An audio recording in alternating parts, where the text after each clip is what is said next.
podcast where best friends and next door neighbors, Willow and Lillian, spill the tea on murder, mysteries, and other things that go bump in the night. So get your favorite teacup ready and let's get into it.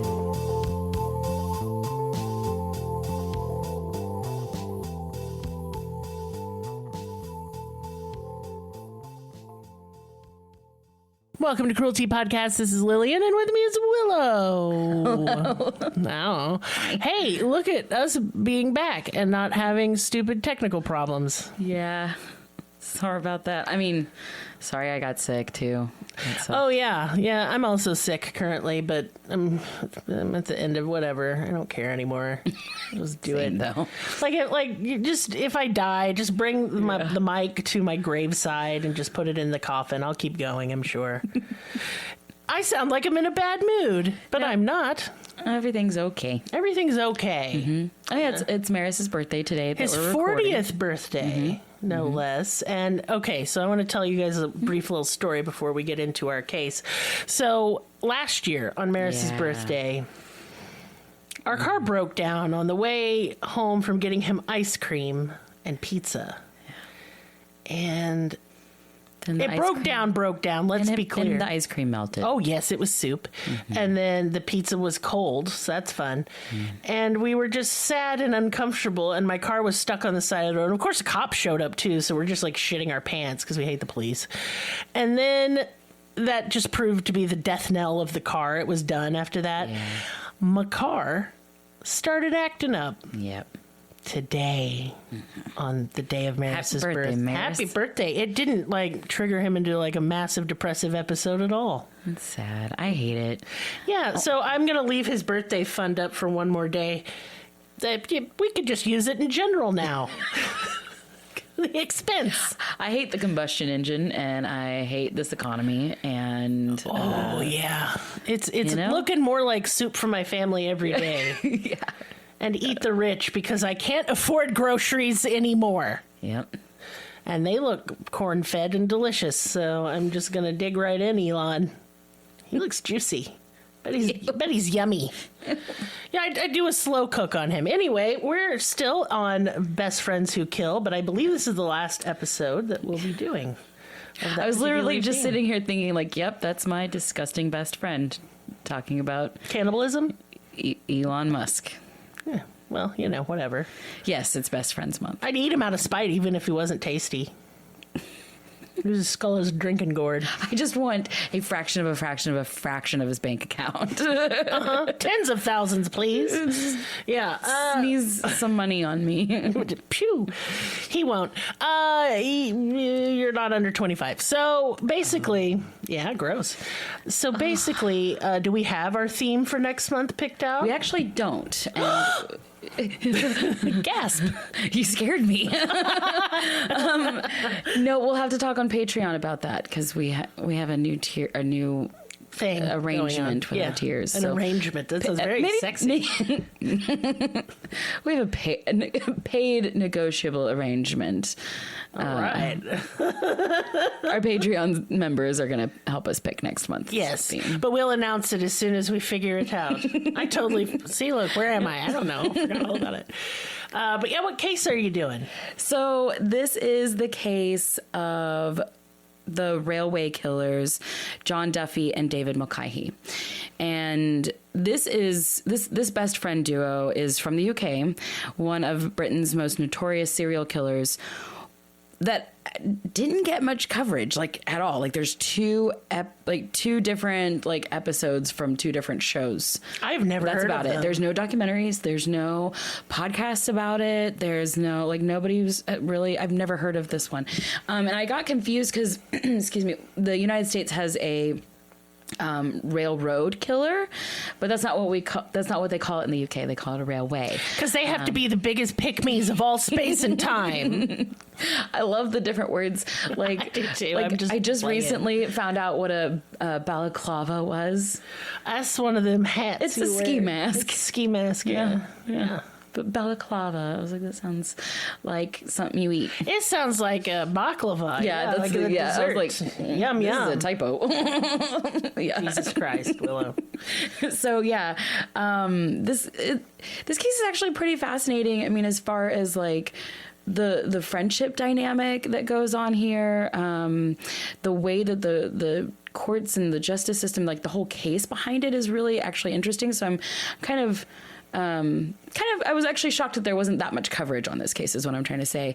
But the crimes themselves are just really, really gruesome. So trigger warnings. Yes, I was about to ask. Trigger warnings, sexual assault, and child sexual assault, torture, animal cruelty, and of course murder. And just overall, just like really creepy dudes. Like, they're really fucking creepy. So yeah, best friends, John Duffy and David Mulcahy, had sort of a symbiotic relationship. They worked together, and they worked together like their whole lives. Both boys were from Irish Catholic families. John Duffy was actually born in Ireland and moved to England with his family when he was very young. And David was actually born in England. They met at school in London in 1970 when they were both 11 years old. They're like a couple months apart. They basically met because they're both Irish and being bullied for it. At this time in particular, Irish communities in London at the time were still under a lot of discrimination, especially amongst the children bullies in school, because something that I don't think that we really take into account as adults is how much bullying affects us, because we really like to brush it off of our shoulders and act like, oh, those guys didn't get one up on me. I am a fully functioning adult. I'm talking for myself on this one. Yeah, clearly. But, you know, like as an adult looking back, you also think like, okay, those children are just echo chambers of what is going on at home, what is said at home. But the thing is that adults can talk shit on other adults and not actually act on it. They can just talk because adults know how, I mean, most adults know how to keep their hands to themselves and kind of just, they can be terrible people, but they're not going to do it in public, and they're not going to do it to each other. They'll usually just talk shit in their home. Children don't know the difference between that. They don't understand. So they will take the things that they hear from their parents and their households. Like we saw it a lot with like the anti-Asian rhetoric with the 2020. It just seems like they go on little crusades of hate. Because they hear it at home and then they take it out on friends at school or children at school. And so that's what was seen a lot at this time with Londoners against Irish children. It was like, if you were Irish in these school systems, it was like, it was really shitty. Like, you got really bullied for it. And John Duffy was just the epitome of Irish child. He was, he had red hair. He had acne, and later on acne scars from this, which were a defining feature when victims were talking to police about it. He was labeled as the smaller of the two best friends, so he was shorter. And I want to just like define what they look like so that way you have a mental image. I'm no way saying that like any of these things are bad. I don't know. I hear a lot of people talking bad about like using these descriptors as like, I don't know, like using slurs and stuff against the way that they look. And I don't do that.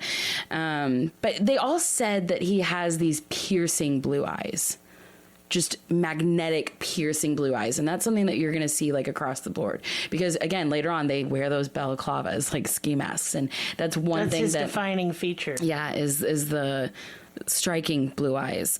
Now, David Mulcahy was bigger. He was broader of the two. He would stand up to bullies and protect John. So that's how they met, is that John was being super bullied because he was small, and David just kind of came up and bulldozed everybody out of his way and kind of protected him and took him underneath his wing. And that was kind of their dynamic. One of them was small and mean, and one of them was big and charismatic.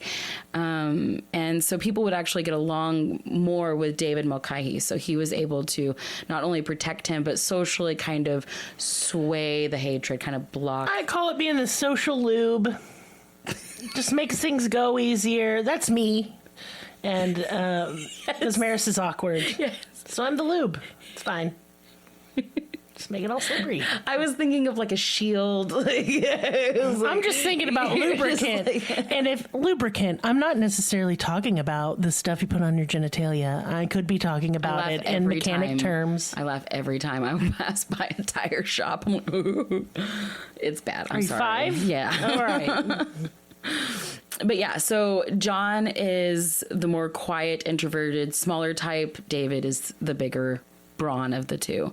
And so alone, they would be subjected to like ridicule and you know, actual physical violence as children. But together, with David's frame and John's anger, they kind of formed a team. And so they were kind of unstoppable once they were together. And they worked together, and they worked well together. Decades later, their surviving victims would actually say to the police when describing them that they moved as if they were of one mind and two bodies.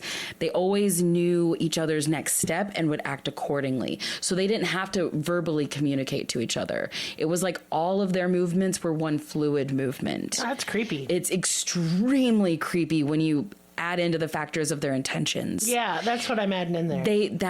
They want to be creepy. They want to scare you. And it's what they feed on. It's disturbing. Yeah, their crimes started small, like many serial killers do. It's almost textbook how they kind of just go down the list of like, quote unquote, like all of the signs of serial killers, and they kind of just like check off each box as they go. They both came from big families. They were lost in the middle. They were all middle children, big Catholic families. So they weren't really like looked after. There was no helicopter moms. They're just running wild. They were. So they got to get away with whatever they were doing. They got to go unnoticed or unseen. And they got to kind of hide under the disguise of being good Catholic boys. Right, because they're still going to the church and mass with their families, and they're all seen with good families. So they kind of just get that title, and they definitely use it to their advantage. They, even early on, they show signs of like wanting to touch people inappropriately. They would play a game of, did you ever do like, because I did this. I was actually recently telling a story about this. I kind of had forgotten about when I was in like preschool, pre-K, kindergarten. We would chase our crushes around the playground. And when we caught the other, we would kiss them. Oh no, I never played that game. It's called Kiss Chase. I know, I know the game, but like I just had no crushes. Oh, I always had a crush on someone. It was just terrible. What a surprise. I remember there was a boy named Nicholas that would chase me, and he would laugh, and while he's laughing, he's mouth breathing, and he's just slobbering everywhere, and I was like, ew, and I didn't want him to kiss me. This was a very similar thing that they would play on the playground, only unlike Nicholas Brill, who knew boundaries, they did not. And from an early age, they began doing this very innocent game, but actually pushing the boundaries and touching these girls inappropriately. Ugh. And at a very young age, they're kind of playing off of each other. So you can already tell where they're going to go as adults, if this is their fun game. Also, huge trigger warning. They began hurting animals at a young age. They were actually suspended from school for this next one. One of their teachers caught them using a hedgehog as a cricket ball. That's fucked. It had long since died by the time the teacher found the two boys. They were laughing. They were having the best fucking time of their life. They were covered in this hedgehog's blood and smiling with blood splatter on their faces. And so when the teacher got onto them and suspended them, they had no remorse. They didn't even think they did anything wrong. They were still laughing at what they had done while getting in trouble with the teacher. It's unbelievable as somebody who really cares about animals. I can't imagine. And having children that age, you know what I mean? Like I would be so horrified. Yes, absolutely. As teenagers, they used to wear these strange masks. They would put on like really scary, like Halloween masks, and they would stalk people at Hampstead Heath. Now, Hampstead Heath is like a city park. It's like a huge area where there's grass and trees and all kinds of things. And it's said that courting couples, people who are dating, would go there, and it was kind of like, I don't know, a spot to park and make out. Like, it was like, you know, a place to take your date. And there would also be like, you know, open lawns and stuff where people would lay down blankets, so you could like lay and talk on the blankets or eat on the blankets or that kind of thing. Do whatever. Well, these two teenage boys knew that this was a very popular spot for people to date, and they would go there in the middle of the night with these masks and stalk these people, watch them dating, like watch them from afar, and then creep up on them. Ugh. and just kind of hover behind them for a while. Like, they wouldn't like just pounce and it's real fast and over with. No, they would sit there and stalk them and watch them for long periods of time, an inch closer, and then the people would get scared. So it's almost like they're kind of feeding on this like idea that I can watch you without you knowing, and yes, the idea of the fear, because they love that fear reaction as well. It just, the shock, the scaring people and shocking people is something that they really fed off of early on. They also began to break into people's houses, steal from cars, and then eventually fully stealing cars, full-on auto theft. But they would just drive these cars around and then park them somewhere. It's not like they were like stealing to joyriding. Yeah, mm-hmm. Yeah, they weren't doing anything. Sounds like money. My uncle. It's just a weird thing that I never really. I mean, of course, I never really thought about stealing somebody's car. I mean, I could see it if I needed, you know, an emergency or something, but I couldn't understand. I don't know. It just seems very normal for someone to steal a car and then sell it. It feels really weird to just sit in somebody's car, drive it around, and then not do anything with it. I agree. They just liked taking people's things, using them, and almost like sitting in their environment. Like they like to go into people's houses and just be in their house. It's just so fucking creepy to me. Some reports state that the two would drive around and shoot people with air pistols, which I had to look up because I don't know a fucking thing about guns. Air pistols are like almost like BB guns. They don't have actual bullets. They have like little pellets, but they are like little pistols. So it looks like a gun. It looks like a hand pistol.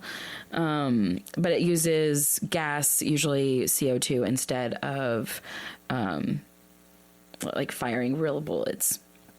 It's usually used for like hunting small animals like rats and birds and stuff. So if the people did get hit, I don't know if there was any reports if somebody actually got hit with any of these bullets.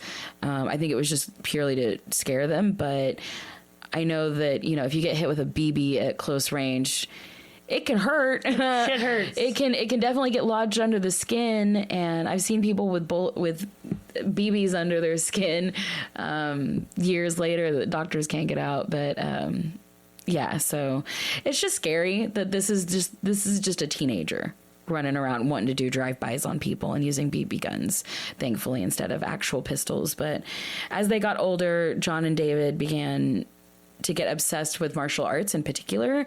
And they really used this obsession with martial arts to almost like solidify their relationship. Their friendship became like, martial arts was kind of like the glue that held them together. It was a huge bond because they trained together, and they also had their own intentions set together, right? Like, they weren't like training to like defend themselves against bullies, or like training to like, right, I don't know, get right with their chi or some shit. But like, no, they had their intentions set on scaring people, overpowering people, you know, that kind of thing. And I think that really, I don't know, it created a very strong bond between the two. And also you have to add in like all the philosophy and everything behind a lot of this stuff too. It created almost like a spiritual bond between the two. And I say all that because when they graduated high school, they made a promise to each other, almost as if they knew what was coming ahead, like what they were training for. They promised each other that they would never rat on each other, that they would never tell on each other. They called it never grassing on each other. But yeah, they said that, you know, if anybody were to like come to them accusing them of any of their crimes that they're about to commit, they're almost like saying like, hey, we're about to get into some shit. If anybody asks you about me and you don't know nothing. Yeah, exactly. Like a pact. Yeah. It just goes to show you that they had all intentions of doing what happens next. So as soon as they got out of high school, they both got jobs at Westminster City Council. John Duffy worked as a carpenter and David Mulcahy worked as a plumber. And they basically worked for the city. So John Duffy would work as a carpenter throughout town, mostly on the railroad. And then David Mulcahy would work as a plumber, not just for like federal buildings or like government buildings or like banks and shit, but also like people's houses. Like, I don't know, it's something that the United States doesn't have. Like, you can't just like call a number and say, hey, I have a problem. Could you fix it? And they're like, yes, let me get you with somebody that can. But over there, it's like you can just say, hey, my sink is broken, and they will connect you with somebody who can fix your sink. That's wild to me. Yeah, it's great. But yeah, it was kind of confusing in some of the research to figure out how they were able to network themselves, because with John Duffy's job as a carpenter working on the railroads, he was able to get free rail lines. Like, he had a pass, and he was able to have his friend with him because he also worked for them. And they were able to basically go anywhere in town, and also had access to multiple people's houses, multiple buildings, and multiple businesses as well. So they had access to a lot of places and a lot of people, but they also got away with it because they went unseen. They're just some good old boys, right? Mm-hmm. There's some good Catholic boys that are good, hardworking, and nobody would ever suspect them at all. They both got married. They both ended up having families. Like, they're just normal, nice men of the town. And this is just a really, really, really terrible bundle of abilities that they had, basically. It's just a recipe for a bad time. It's really bad. It's really bad. So yeah, it was through this job that they were able to, you know, kind of clout themselves with their social appeal and really hone in on their friendship, like underneath it all, that nobody knew about. It was kind of like, I mean, everybody knew they were best friends, but nobody knew what they did together. It was their little secret. Ew. So they really got to, through their working together, they got to work on their stalking. They got to work on hiding. They got to work on stealing. They got to work on scaring people, assaulting people, and then eventually killing people.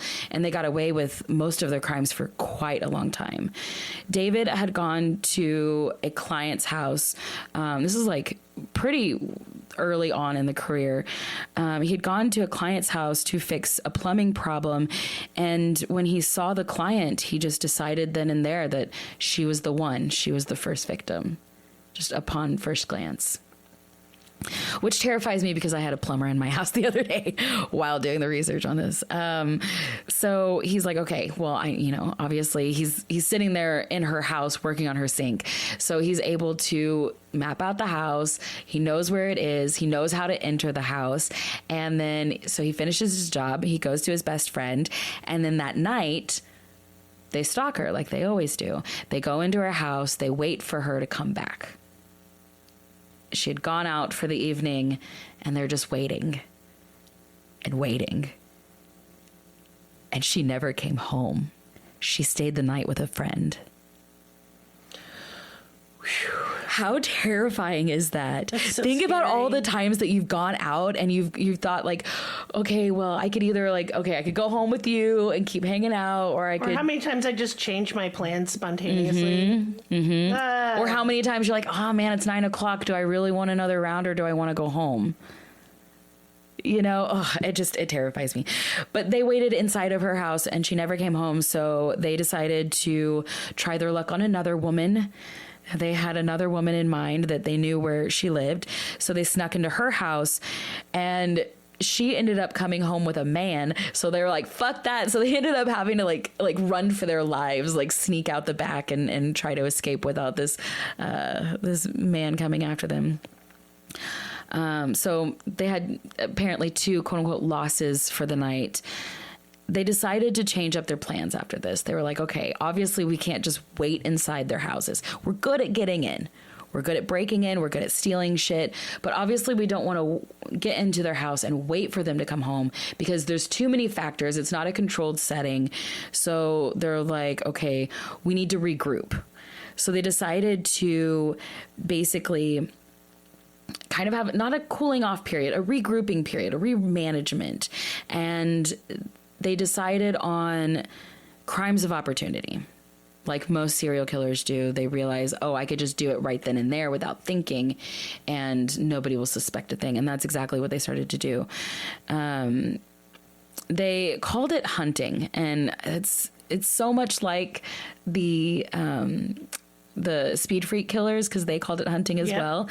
But they were more like English about it. They're like literally quoted as saying, "Fancy going hunting this evening?" I'm just like, oh, that's so creepy. I mean, it's really bad what they're talking about, but they have to say it in cursive, and so it doesn't sound as bad. Accents are in cursive. It is in cursive, yeah.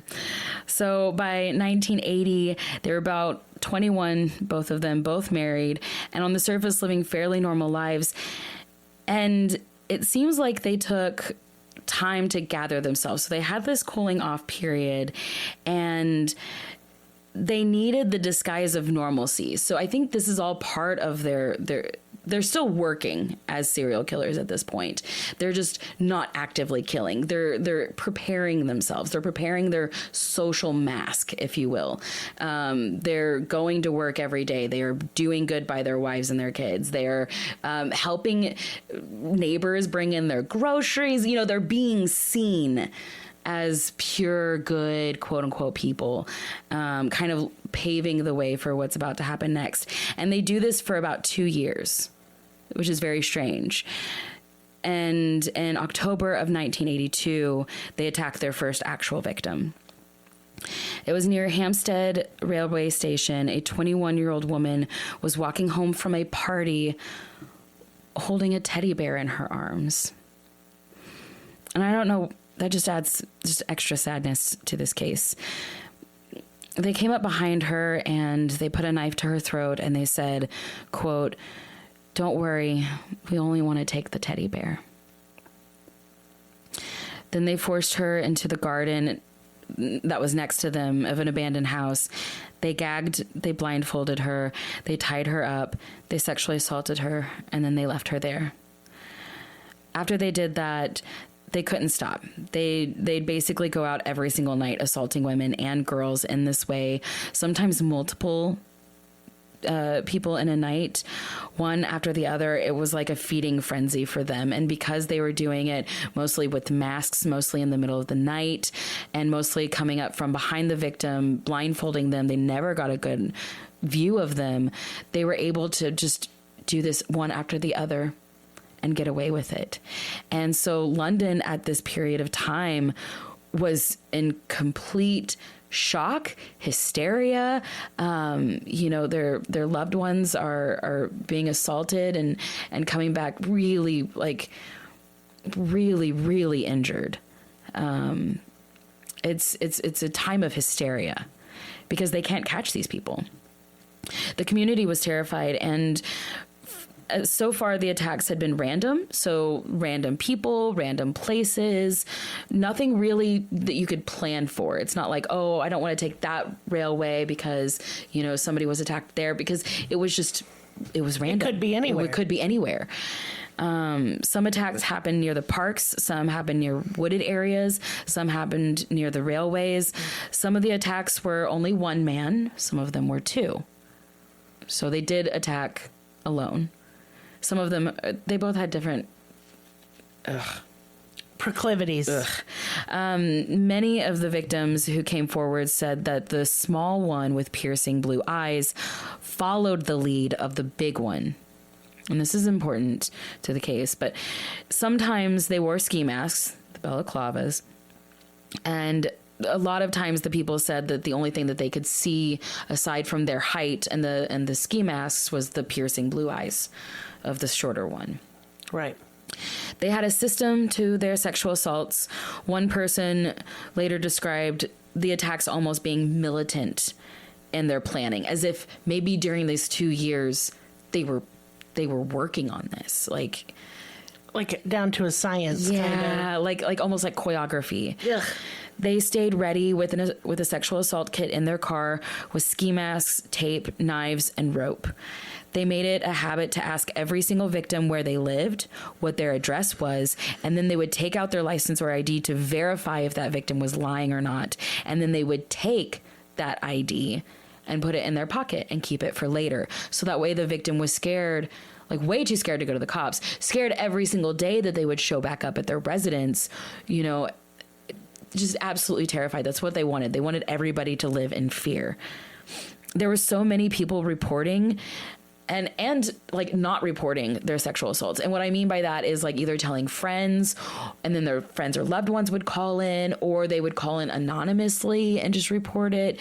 But it was so much that North London had to set up a 24-hour call center specifically in support of these sexual assault attacks. It's baffling how many victims these two were able to perpetrate. Like, it's overwhelming. Yeah, The phones were ringing off the lines night and day. They had multiple people on staff answering these phone calls. And it was even said that, like, a lot of times, because of how scared these victims were, they would call numerous times and hang up just to get the courage. And my heart goes out to every single one of them and anybody that goes through that. It was just, I just can't imagine the pandemonium at this time. They said that it was the biggest manhunt since the Yorkshire Ripper, and it was dubbed Operation Heart. And Operation Heart, investigators compiled a list together of the areas of the known sex offenders, like a list of all the sex offenders in the area. John Duffy was on that list for a sexual assault on his wife, which he assaulted her at knife point. My God. And which is all the other victims as well. Excuse me. But he wasn't on their radar at first because there was thousands of people on this list. Thousands. Yeah. Yeah. He was like one, almost 2,000. He was in the 1,000s, but he was closer to the 2,000 range on the list. So they had to go through all of them and they had to verify everybody's whereabouts and what, you know. So it took a while for them to even consider John Duffy as a suspect. So all this time that they're, you know, just chipping away at this list, he's out there offending. 18 more women were attacked over the next year, mostly late at night and in the dark, in quiet places, often near railroad stations in North London area. One after one, each person described very similar circumstances, descriptions of the perpetrators. It was almost eerie how quickly the police were able to know for sure that these were all the same perpetrators. And most of them reported a knife usually being used, especially when the attacks got worse and worse, because just like anybody, these attacks escalate, especially the more they get away with it. Yeah, absolutely. And then all of a sudden, they just stopped abruptly. It was absolute chaos. And then it just stopped in the fall of 1993. Right around the time John Duffy was going through a separation with his wife.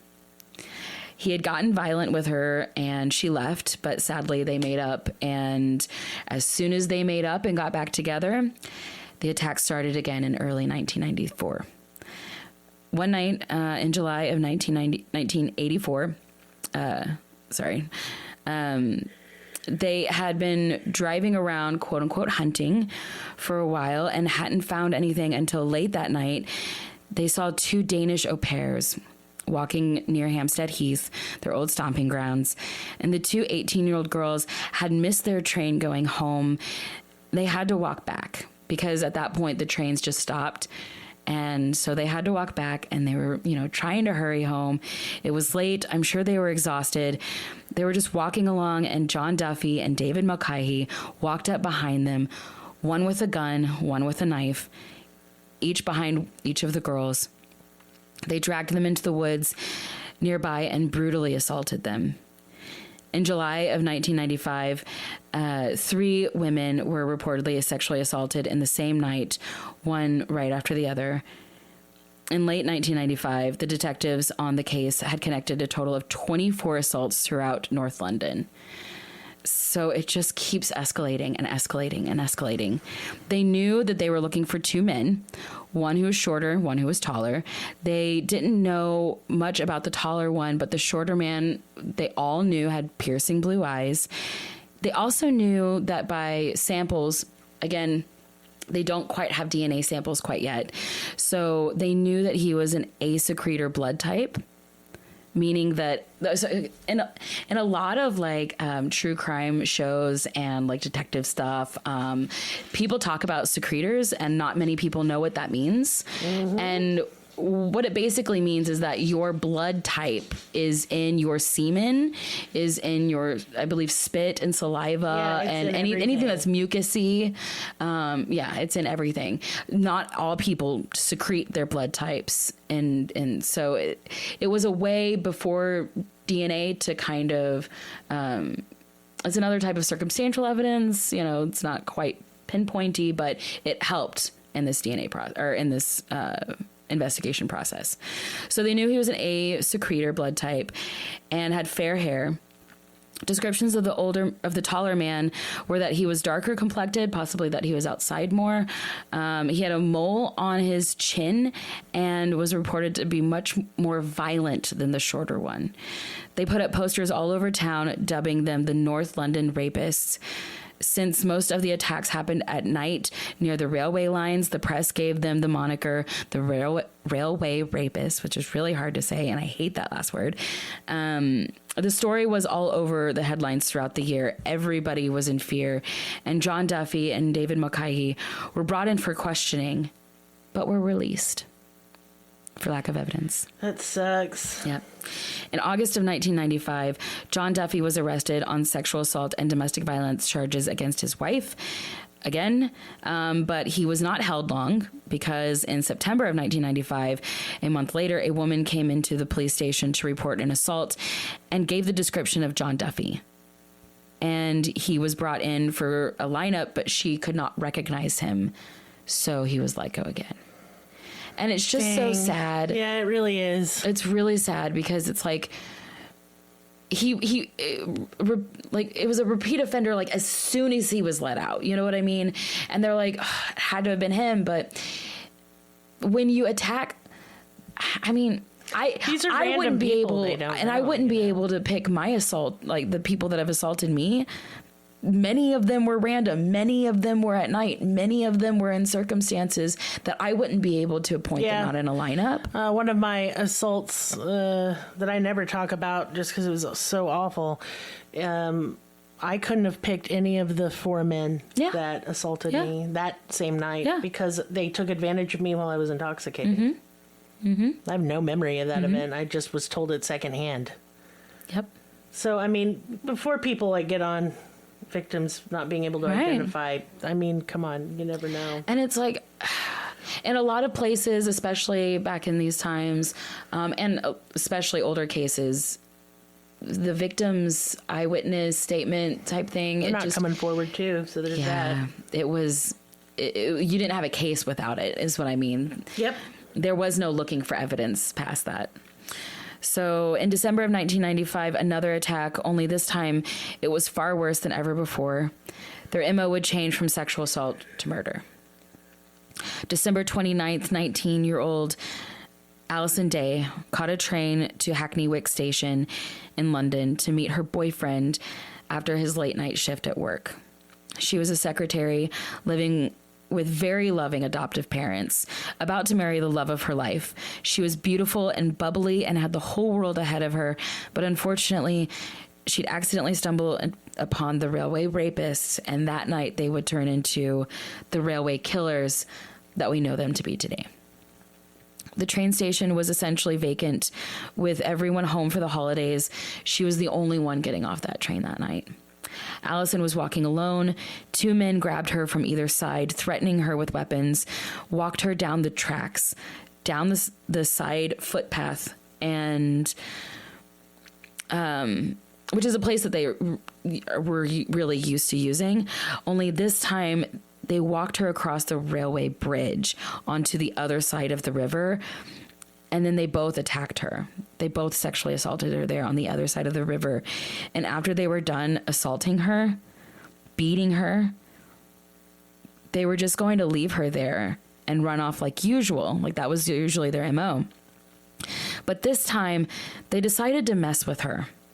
They made her walk along the side of the bridge on the little ledge, like on the outside of the bridge. And it's not big enough for your feet is what I'm saying. Like They made her walk on that after being assaulted, shaky legged and barely put together. And she begged them not to make her do this because she couldn't swim. It was also freezing. This is December. This is almost New Year's. And the temperatures are below freezing. She slipped and she fell in the river. And she's calling out from the river. She's calling out to the two men that just assaulted her. And she's saying, I can't swim. Like, I can't swim. Please help me. She's flailing her arms. She tried to keep her head above water. She's calling for help. She ended up making it to the bank. And there's John Duffy. He helps her out of the water. And she manages to run for her life. And in that moment, John Duffy is just kind of standing there in shock, and David looks at John and he yells out, John, get her. God. And he did. But the mistake is that he said his name. Yep. And in that moment, all three of them, the two men and the victim, all knew that mistake was lethal. David told John that now she knew their names, she saw their faces, and they had to kill her. She looked at the men and said, please, it's only the mustache I've seen. I won't tell anyone. Do not hurt me. But that wasn't enough for them. They decided to kill her. They made a tourniquet with her clothing, and David began to twist and twist and twist. And if you don't know what a tourniquet is, it's basically using wood, like a stick, as a twisting device, as leverage for a tighter twist. There's tons of names of it and like tons of reasons why you would use it, other than killing somebody. But he's twisting and strangling her. And just before she's dead, David looked at John and said, here, you turn the tourniquet one more time, just so we're both in it together. My God. They killed her, and then they dumped her body in the river and drove off. John Duffy was apparently really freaked out by what they did, but David was calm. He was basically like, well, it would have been attempted murder if she lived, so we had to do it. He was very cold, very calm about it. Yeah, that's what I noticed too. Almost like he liked it. Well, like they desensitized themselves with all the attacks, beforehand. They both went home to their wives and David to his children to live normal lives as if nothing happened. When Allison didn't show up, her boyfriend went to his mother, and the two of them searched the area of the train station, but there was no sign of anything. So he reported her missing to the police. Her body was found 3 weeks later, face down in the canal. The ligature around her neck was still there. A gag was put into her mouth. Her limbs were tied, everything with strips taken from her clothing. So you know that they tortured her prior to this.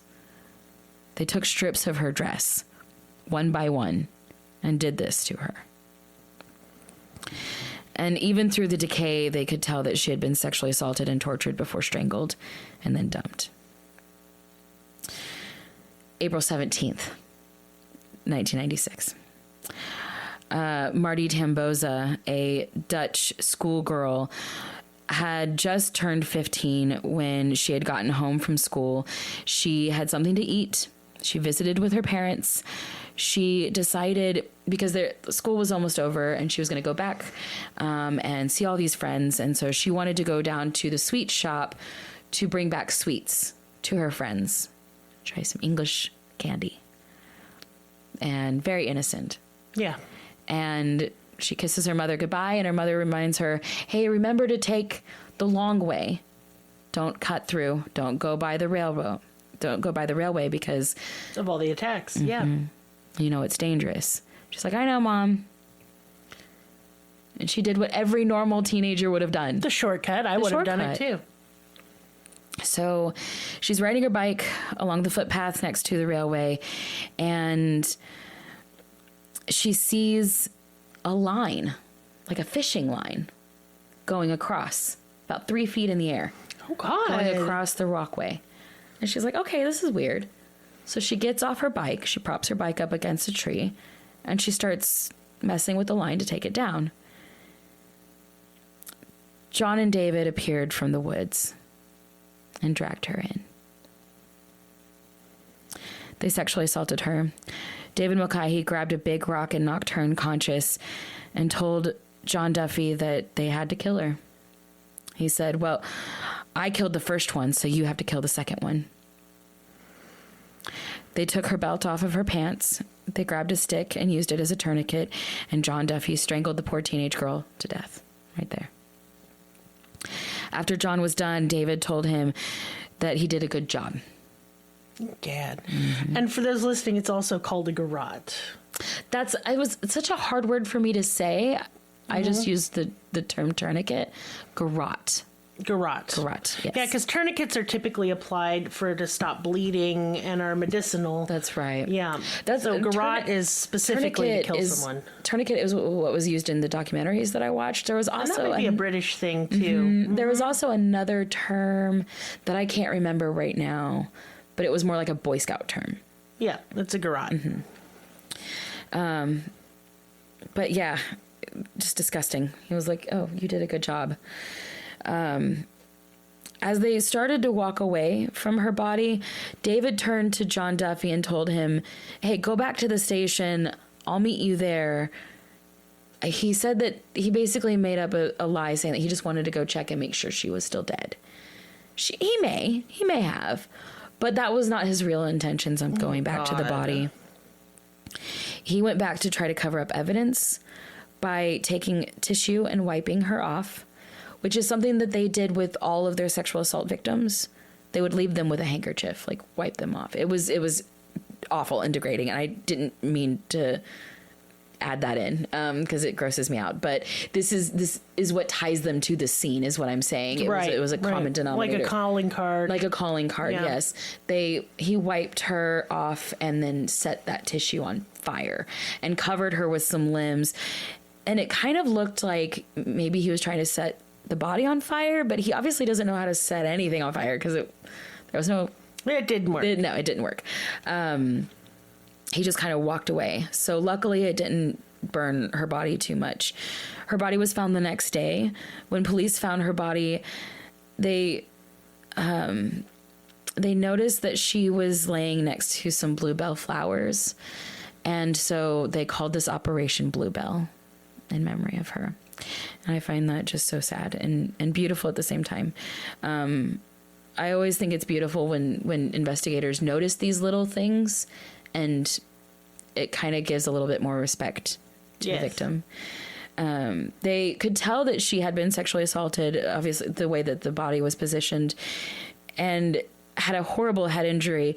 They noticed a piece of wood laying next to her body, and at first they thought it was a failed attempt of burning her body. They thought it was just, a piece of the kindling. But they brought another investigator on, and this was an investigator from the Allison Day case, and he ended up connecting the two crime scenes, because the Allison Day case, they had actually taken that out of the report to the public. It's very important to reserve some information from these cases when you don't have a suspect, especially.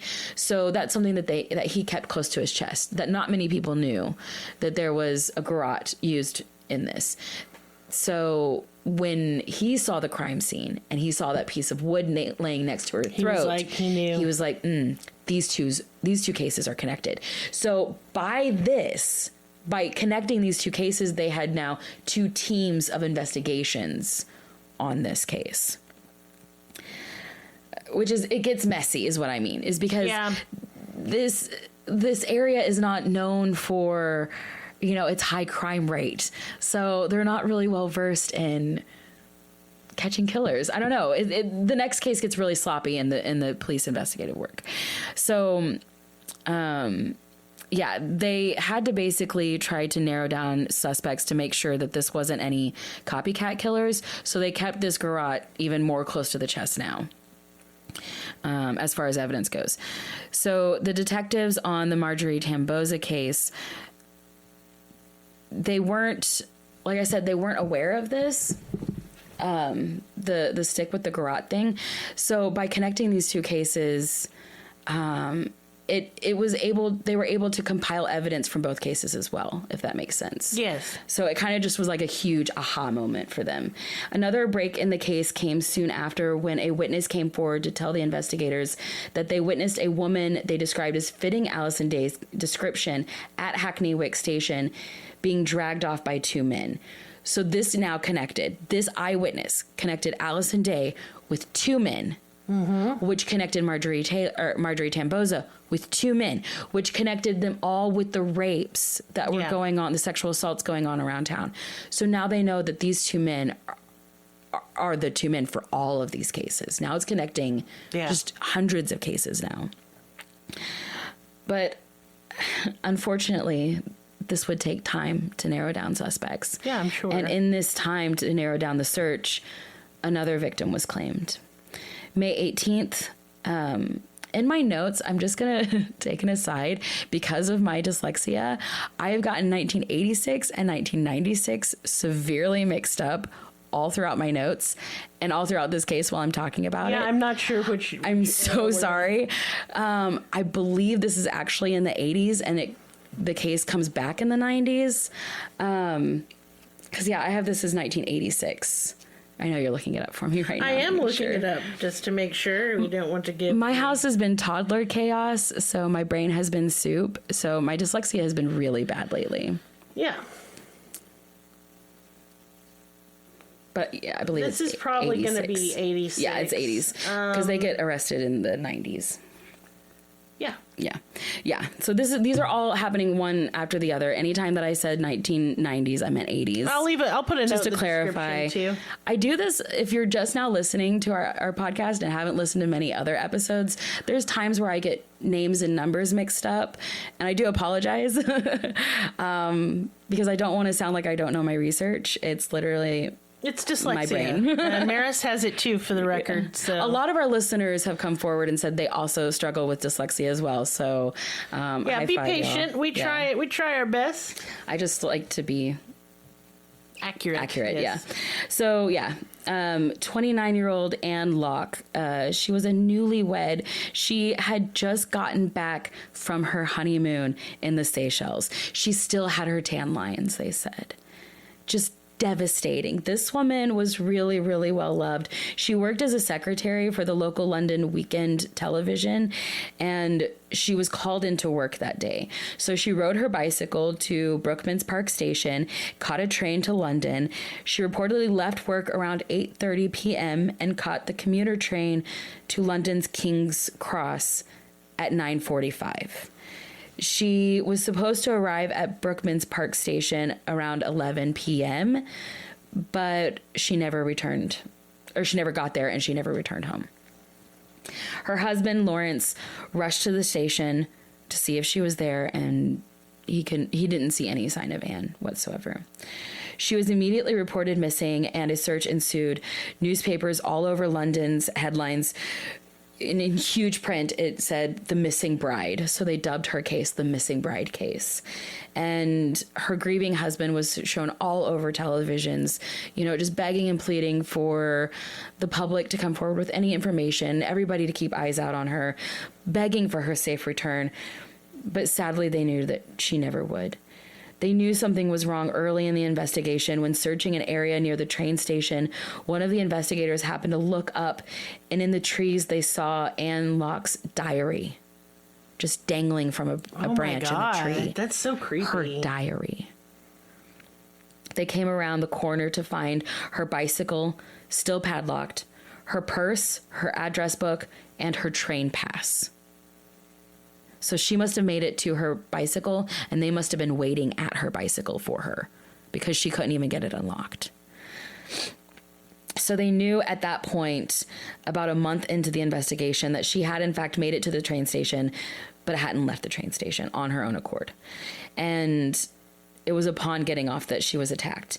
They eventually were able to determine that it was the railway killers, that they had sexually assaulted her and strangled Anne to death.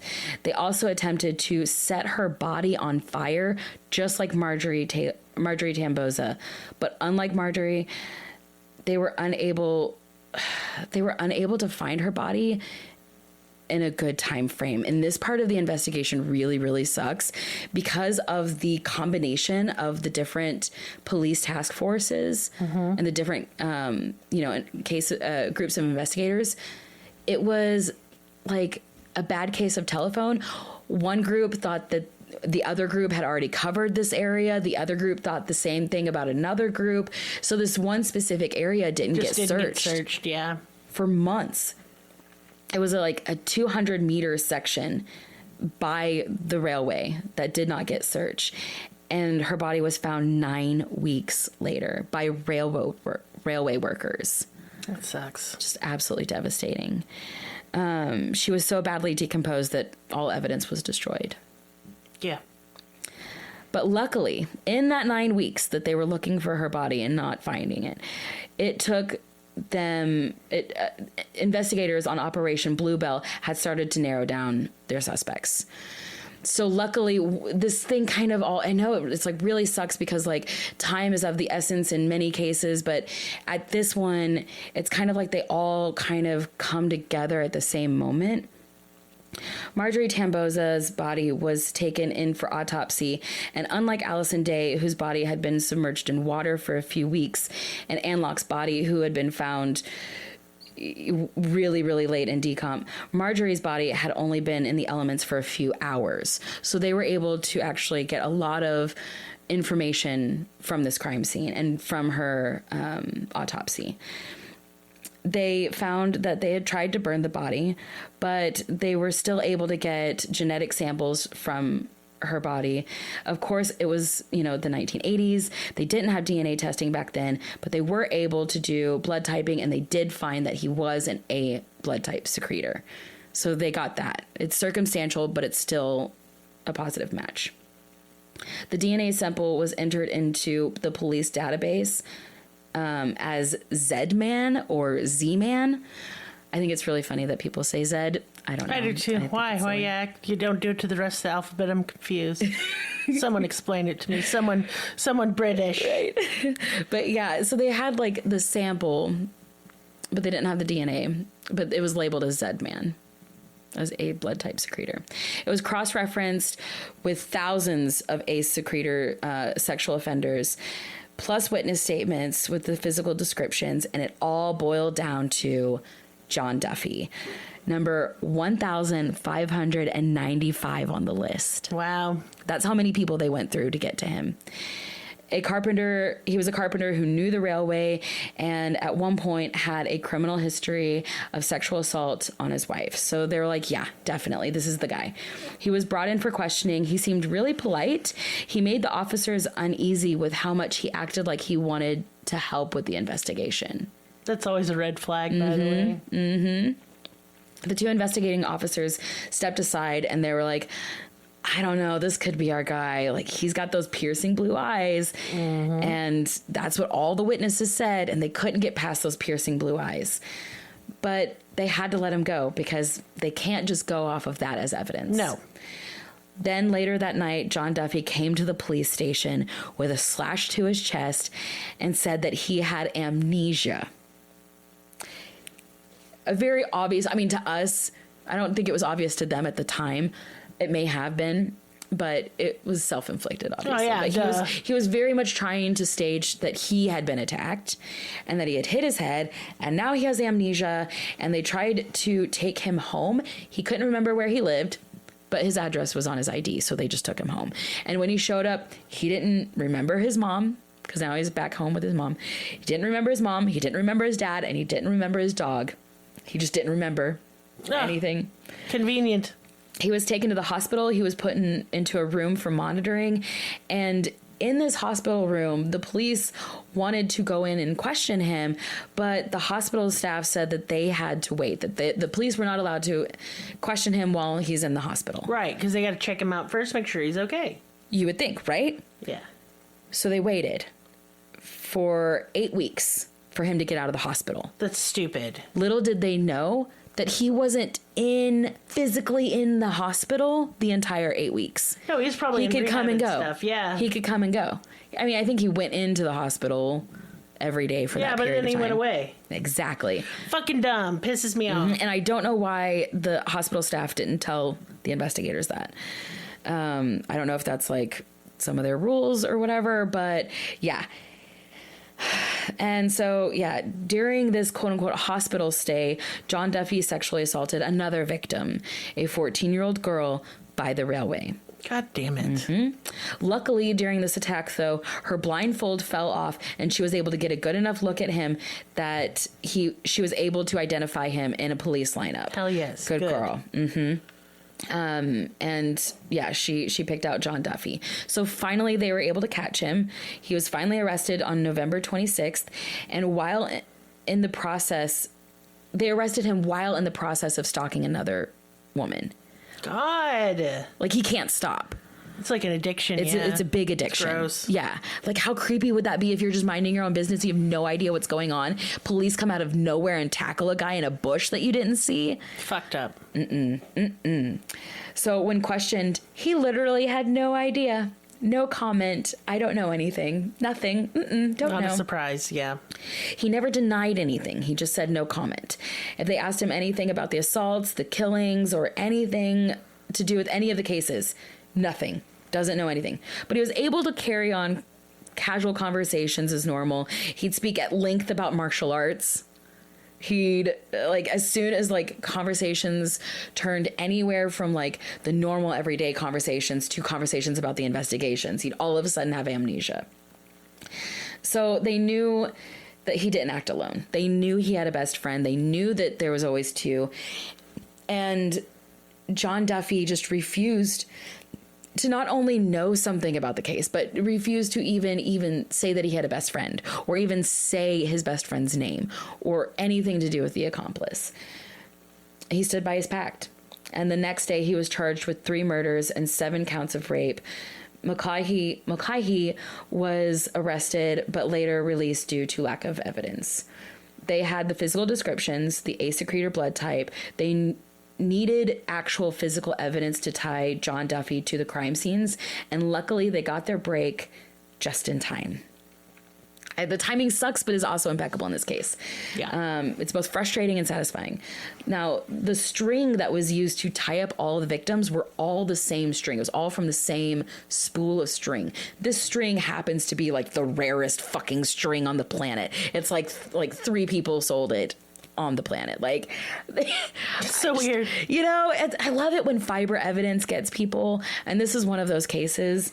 Luckily, they used this very specific type of string, and they ended up searching John Duffy's house and found this ball of string, as well as masking tape, balaclavas, and they found the string in a bucket outside. Like, he had clearly known to hide this, but luckily they found it. And that was all the evidence they needed. John Duffy was put on trial February 1988 and was convicted of the murders of Allison Day and Marjorie Tamboza, plus 5 other rapes. Though he was acquitted for the raping and killing of Anne Locke because of the lack of evidence, unfortunately. Yeah. There was none gathered. John Duffy stood by his claims of amnesia and declared that he had no idea of any of the crimes, but everyone knew he was lying. The judge granted him 6 life sentences with a minimal sentence of 30 years. He's still there, luckily. Yeah, it's been 30 years, but he's still there. They're not letting him out, no way. And over the years, he kept his mouth shut about David Mulcahy. He never uttered his name. He never talked about him. He stood by his amnesia for a decade. That's impressive. It really is, because David Mulcahy was out there living his fucking best life. Like, he didn't give a fuck about John Duffy. No, he did not give one shit about that man, and that man loved his best friend. Like, I'm not sympathizing, but I'm just saying that that's really shitty. Hoes ain't faithful. No, my goodness.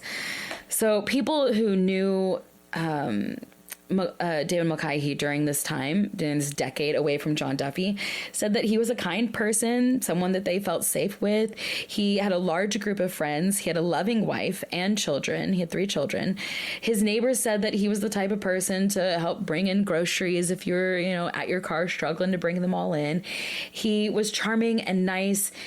He was now into roller skating and soul music. It was just like all these descriptors are not the real him. Like, he's playing up this caricature so Clearly, fucking hard. Look how wholesome I am. Like, roller skating and soul music. Like, he had a troupe of friends that went to soul music, like, dancing events. Like, he was wholesome as fuck on the outside. Of course, he was just so fucking scary and intimidating that most of the victims during this time did not come forward. One person in particular that worked with him said that one time, like, she was just at work and he came up from behind her and, like, pushed himself up against her and grabbed her by the throat, whispered in her ear and said, "Are you scared?" Oh my God. In public, in broad daylight at work. Blech. And because of his social standing in the community, she wouldn't be able to say anything. Nobody would believe her. So yeah, meanwhile, John Duffy is just rotting in prison, acting like he has amnesia. His best friend is on the outs, forgetting that he even existed. And over the years, slowly but surely, John Duffy is beginning to crack. He's going to psychologists because, again, amnesia, you have to go to a psychologist. And this psychologist is kind of like whittling away at him, asking questions, really trying to get to the heart of this case. And the psychologist has no idea who David Mulcahy is at all. She's just here for John Duffy. So over the years, chiseling away at this man, and slowly but surely he starts to remember. He starts telling her about the crimes that he committed with his best friend. He starts talking about the sexual assaults. He starts talking about having his best friend by his side while doing this. So she asked him a really simple question, which kind of shattered the entire thing. She said, "So which prison is your co-defendant in?" And he said, "He's not." Oh, dang. She said, "You do realize that I have to report this. Like, I'm under, like I have to. Like, it's my job." He's like, "Yeah, go for it. Go right ahead." She's like, "Okay." And so, yeah, then this cracks open the case all over again. So by 1999, he miraculously gets his memory back. He's finally willing and able to tell police all about his best friend, David Mulcahy. And while John Duffy is telling police about his best friend, David, they are currently investigating a series of sexual assaults near their old stomping grounds, near the railway. And they bring David Mulcahy in for a brand new DNA analysis. 'Cause DNA is brand fucking new right now. And they're like, okay, we're going to use this and we're going to test it against these new victims that are surfacing. He was not a positive match for these new victims. Damn it. But they kept his DNA and cross-referenced it with the old cases from the 1980s. And they got him. Hell yeah. They finally got him. On February 6, 1999, David Mulcahy was taken into custody, thinking that he was there for the recent attacks that he knew he didn't commit, so right? He's smug. So he's smug, he's laid back, he's chill, he thinks he's going to get in, get out. He thinks that they're the stupid ones, The look on his face when they started asking questions about the older cases. But it's priceless. It's like all of the blood drained from his face. Are you scared? It was literally the last thing he ever expected because he thought little tiny John Duffy would never rat him out. Puny, I'm sure he thought all these things about him. Thought that he was a weaker person and thought that he would never say anything. He bossed him around before. Exactly. Why couldn't it happen again? So yeah, he was in such shock that the investigators in the room had to grab the trash can because he got sick, like he threw up from how much shock he was in. And I think that's very beautiful. John Duffy testified in trial against David Mulcahy. He told the courts that he and David Mulcahy were responsible for the sexual assaults and murders of Allison Day, Marjorie Tamboza, and Ann Locke. And he went into specific details with the court. It was really, really rough. And it was almost as if John Duffy was almost like in Catholic, like confessional. He was really sad and really downtrodden about it. David Mulcahy acted like he had never seen John Duffy. He had never heard of these people. He had never, like, there was no way they got the wrong person. He acted like all of this was not true. Mm-hmm. And David Mulcahy would continuously state that he was innocent and acted as if, like, they had never known each other, like, still to this day. Acts like he's innocent. One person said that he looked more like an unconcerned bank manager than an actual killer. That's even creepier. Isn't it? Yeah.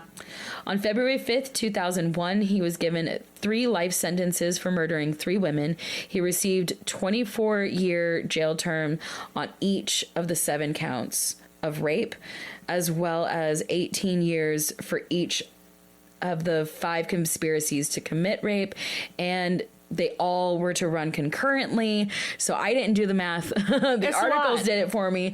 258 years. Good. Fucker. And 12 years were added to John Duffy's sentence. Good. Mm-hmm. As David Mulcahy left the courtroom, he looked down and snarled an evil smirk at one of his surviving victims, almost as a final jab before he was off to prison. So you're going to deny, and the second you lock eyes with one of your victims, you're going to be creepy like that. You're going to do that? Fucked up. Fuck you, dude. The two still don't speak to each other. They are in separate prisons still to this day, and David still denies that he did anything wrong. But thankfully, they are both still in prison where they belong, and I don't think that they will ever be out, and Britain is that much safer. And they won't be friends. And they won't be friends, and they won't kill together. And this is one of those cases that I do wonder. Usually, I kind of throw the wonder out the bag, and I'm like, no, these guys would have been killers. I really do wonder about these two. I think that they would be shitheads, because a lot of times, I mean, it happens. It happens when you're bullied and you get that much, resentment. But maybe they would have grown out of it had they not come together with this weird team in the martial arts and everything. Right. Yeah. Right. And I really do think that they played off of each other. Mm-hmm. I think that they considered their acts of violence as childhood play. Yep. And they desensitized themselves and became addicted and became nostalgic. Yeah. So reminiscing and all of that. The added creep factor of them stalking, and the fact that John Duffy was caught while engaged in stalking. So really, really fucked up case. I'm glad that they were caught before they got into any more trouble together. I really do feel like that if they weren't caught, it would have been a really, really, really bad. Mm-hmm. But just absolutely terrifying. Absolutely terrifying. I do not wish to ever relive London in the 80s. No. Sounds like a very terrible place to be. And we have a lot of London listeners. If you guys lived through this, please let us know. Sounds scary. It sounds like some of the scariest But of course, shit. New York in the 80s is terrifying also. 70s as well. Yeah. It was very frightening there. And New York cops did not give a fuck Forget about it. And they were understaffed really bad. But you know what you can give a fuck about, Willow? What? These ads. This transition into business time. Yeah. Hello. Would you like to listen to ad-free cruelty? It's still going to be on those episodes, though. On the $1, ad-free. Yeah, ad-free. Yeah, but I'm talking... business time. Yeah, you've gone far away. I'm going to reel it back on in. It's okay. Yeah. So anyway, here's business time. We have a Patreon. Go look at it. It's in the link tree along with Discord merch. Join our Discord. Me and Maris have devised a little giveaway, so I haven't told you about it, and this is the first time you'll hear about it now. But if you join our Discord, join it, and then send a picture of your pet, your kid, your food, your shoes. I don't give a shit what it is, something you made. You'll be entered into a drawing for a free month of our Patreon.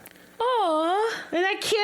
That's really cute. It is cute. I don't know how the logistics work behind that, but I sure. figured it all out. Basically, what I'm going to do is everybody who does that, I'm put their name in a hat. I'm going to draw a name, and then I'm going to send you $5. Cool. Yep. Through PayPal. And you or can some take shit. that $5 and run, or you can be a genuine person and join our That's right. Patreon. I mean, if you want to take the $5 and shove it up your butt, that's totally on you, and that's fine. I don't care. I wouldn't All right. suggest it. Money is gross. Money is gross. Moving right along. Hey, I read tarot cards. I've been doing it for nearly 30 years. She's really good. Oh, man. Ouch. Yes, I try to be gentle, but sometimes you just need a very firm Sometimes hand. you need a new orifice because the ones you have are used up. That's correct. They're full. To unfull all your orifices, you should Don't do that. reach out to me, and I will have that linked in the description too, and in our link tree. Other than that, Maris's birthday fund. He's not having a good time. He's sad, so let's make him happy. I bought him a bunch of candy today. I'd like to, I don't know, do something for him tomorrow. I just want it to end on a good note and not whatever the fuck is happening now. So all of that will be in the description too. If you want to see case photos for this one and all of our cases, go to our Patreon page. That's where we put them. They're public Also- posts, so it's all good. Follow us on Instagram as well. Some of the pictures for every case end up there. But also, I made a special spot on our Instagram features with all of our Instagram Info and stuff. So that way, go follow Maris's page and Lillian's page. You won't be sorry. But there's lots of art at their pages. Follow Yes, them. we're artists. Also, boy, I was going to say something. Now it's books. gone. Oh, I don't need to talk about those right now. I'm not in the mood. Love y'all. Anyway, we love you guys. Oh, yeah. If all you can do to support this podcast is listen, thanks. We do it for you. Seriously, thank you. Sorry, Thank I you. butchered up all those dates today. It's okay. Thank you for Ding listening. Dong. That's fine. We understand. Dyslexia is a bitch. It really is. Yeah, we love you guys. We're sorry about our technical difficulties, Yeah. but shit happens. Will was doing finals, working like 12-hour days, and moved. So, yeah. Anyway, we'll see you next time. Goodbye. Bye.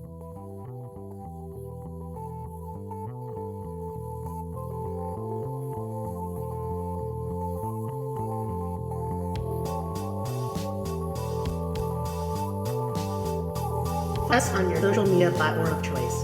Linktree/cruelty has all of the links. Check out our Patreon for exclusive episodes, merch, ad-free episodes, live ghost hunts, and much more. Please be sure to subscribe. New episodes are uploaded weekly. Thank you so much. See you next time. Music and production by Libby.